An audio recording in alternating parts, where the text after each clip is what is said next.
تمہاری عورتیں تمہارے لیے بمنزلہ کھیت کے ہیں. حرث عربی میں کھیت کو کہتے ہیں. تو بمنزلہ کھیت کے ہیں. جیسے بیج ڈالا جاتا ہے کھیت میں اور اس سے پیداوار بڑھتی ہے، تو عورت کی جو ایک حیثیت ہے، نیچر نے جو اس کی ایک حیثیت متعین کی ہے، وہ بھی ایک نسل بڑھانے کا ذریعہ ہے، جس میں مرد کا جو اسپرم ہے وہ بطور بیج کے ہے اور جو اولاد ہے وہ ایک پیداوار کی طرح ہے. تو اللہ نے یہ یاد رکھیں، اس آیت کو نا بہت سارے غیر مسلموں نے عورت کے خلاف بہت نیگیٹیوٹی پھیلائی ہے کہ دیکھو اسلام عورت کی توہین کرتا ہے، اس کو کھیتی سے تعبیر کرتا ہے. تو کچھ لفظ کسی اور زبان میں جب وہ جاتے ہیں نا تو وہ توہین کا معنی دیتے ہیں. عربی میں جو حرث کا معنی ہے یہ تعظیم کے لیے ہے، توہین کے لیے نہیں ہے. اردو میں جو کھیتی کا معنی ہے وہ توہین کے لیے استعمال ہوتا ہے.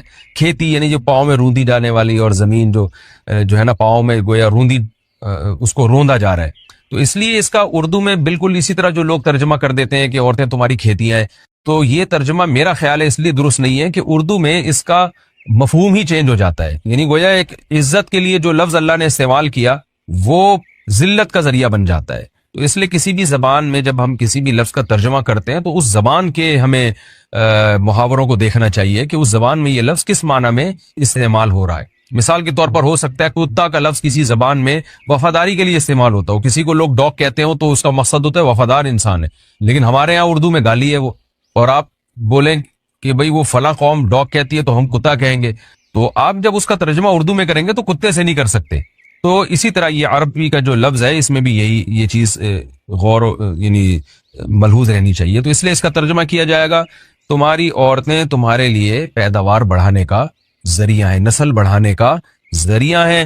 فاتو حرثکم، تم اپنے اس نسل بڑھانے کے ذریعے کے پاس آؤ، انا شئتم، جیسے چاہو، وقدموا لانفسکم، اور اپنے نفسوں کے لیے آگے بھیجو، یعنی اولاد کی نیت سے آیا کرو زوجہ کے پاس اور آخرت کے لیے انتظام کرو، یعنی اولاد پیدا کر کے جو تاکہ دنیا اور آخرت میں تمہارے لیے، فیوچر میں تمہارے لیے کام آئے، دنیا بھی داخل ہے آخرت بھی داخل ہے.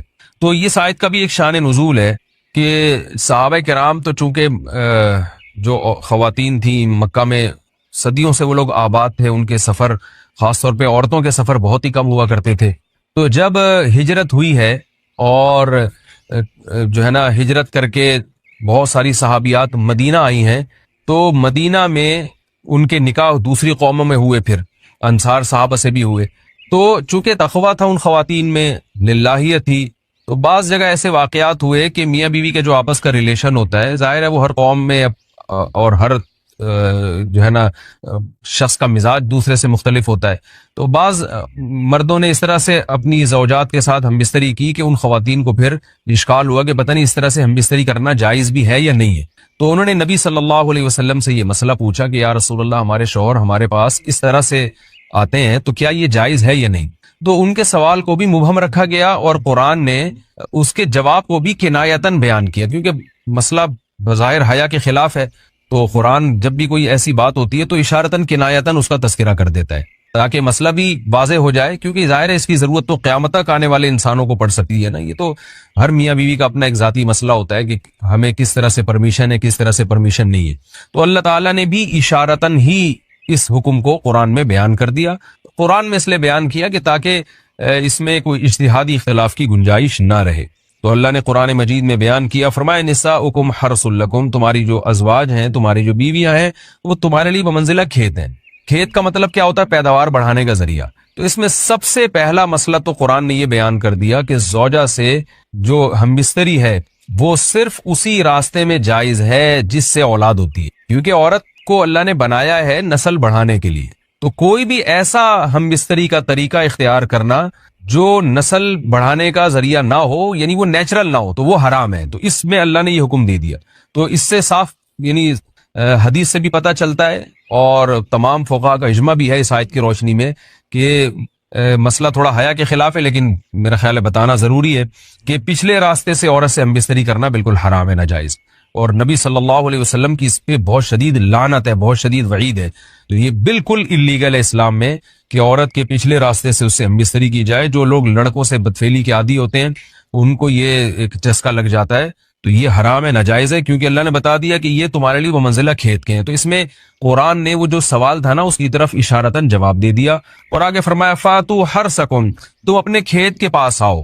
یعنی پیداوار بڑھانے کا جو ذریعہ ہے اس جگہ کی طرف آؤ، انا شی تم جیسے چاہو، یعنی باقی جس طرح سے تم چاہو زوجہ سے ہم بستری کر سکتے ہو، اس میں کوئی خاص طریقہ متعین نہیں ہے، میاں بیوی کا ایک دوسرے سے کوئی پردہ نہیں ہے، ہن لباس لکم وانتم لباس لہن، یہ دونوں ایک دوسرے کے لیے لباس ہیں، تو اس میں طریقہ کار کوئی بھی ہو سکتا ہے، کسی بھی طرح سے کرنا چاہو ایک دوسرے سے لطف اندوز ہو سکتے ہو، لیکن فاتو حرسکم آنا موضع حرس میں ہے۔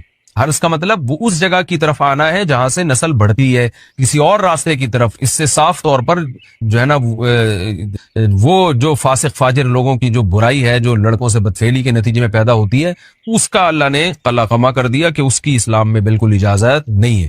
باقی طریقہ کار کیا ہوگا یہ تمہارے اوپر، اس کی اللہ نے تمہیں اجازت دی ہے۔ وقدموا لانفسکم، اور چونکہ بار بار حرس کا